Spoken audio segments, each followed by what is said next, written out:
अस्सलामुअलैकुम दोस्तों आज की इस वीडियो में हम बात करने वाले हैं एक ऐसी नेक लड़की के बारे में जिसकी शादी एक चोर के साथ हो गई। उसके बाद उस चोर ने उस लड़की के साथ जो किया उसको देखकर डॉक्टर की आंखें भी फटी की फटी रह गई।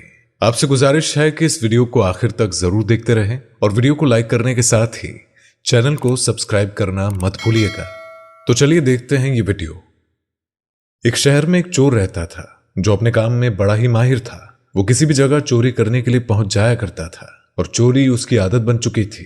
एक दिन वो चोरी करने के लिए किसी तरह बादशाह के महल में पहुंच गया और कीमती आशिया चुराने के लिए पसंद करने लगा। इसी दौरान वो महल के मुख्तलिफ कमरों में गया।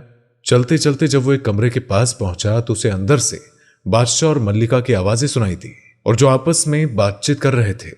चोर दरवाजे से कान लगाकर उनकी बातें सुनने लगा।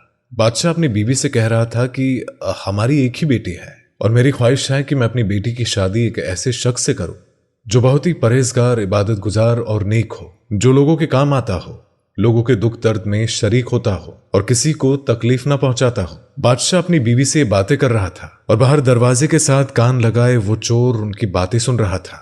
इसी दौरान चोर के दिमाग में ख्याल आया कि क्यों ना मैं कोई ऐसा तरीका अपनाऊं कि बादशाह अपनी बेटी की शादी मुझसे कर दे और मैं बादशाह के अपने दामाद के हवाले से खूबियां तो सुन चुका हूं, लिहाजा मुझे एक बहरूप अपनाना चाहिए कि मैं उसकी उम्मीदों पर खरा उतरूं और बादशाह खुशी से अपनी बेटी की शादी मुझसे कर दे और यूं चोरी से मेरी जान छूट जाएगी और ऐसे ये चोरी करने से मेरी जान छूट जाएगी और बाकी की जिंदगी मैं ऐशो आराम और जिंदगी से गुजारूंगा।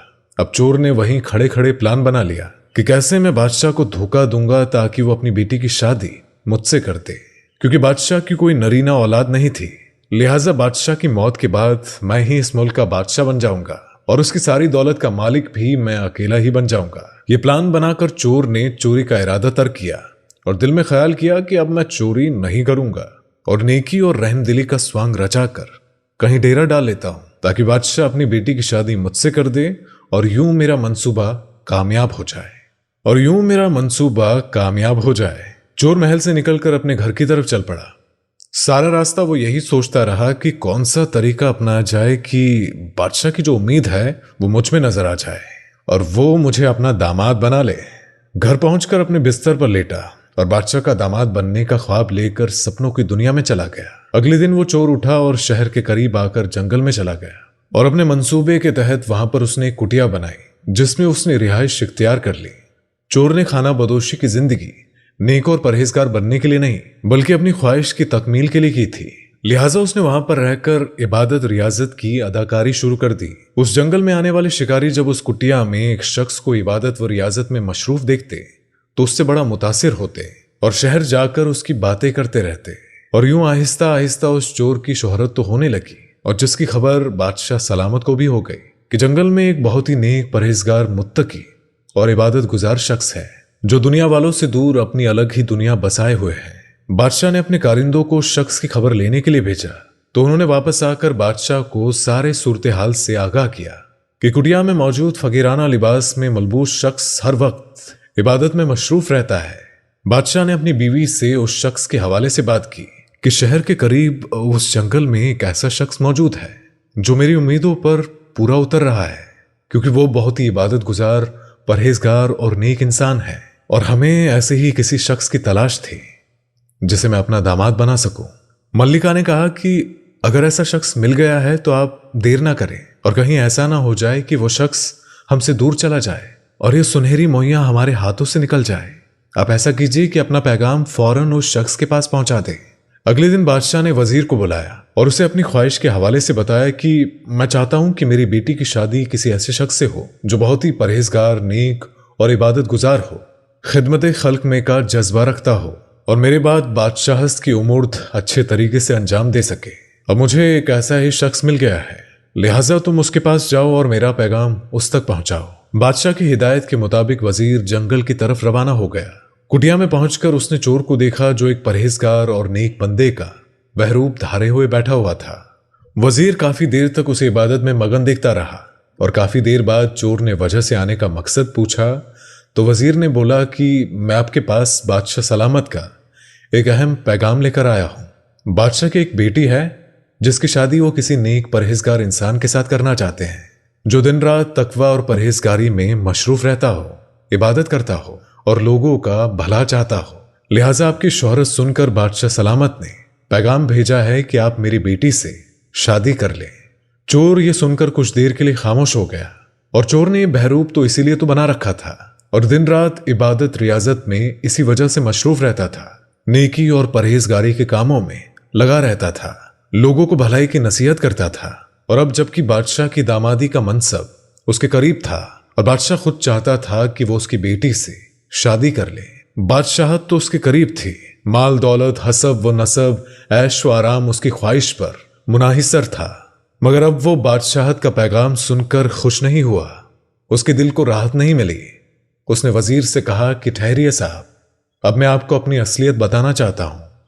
मैं दरअसल एक चोर था, चोरी मेरा पेशा था।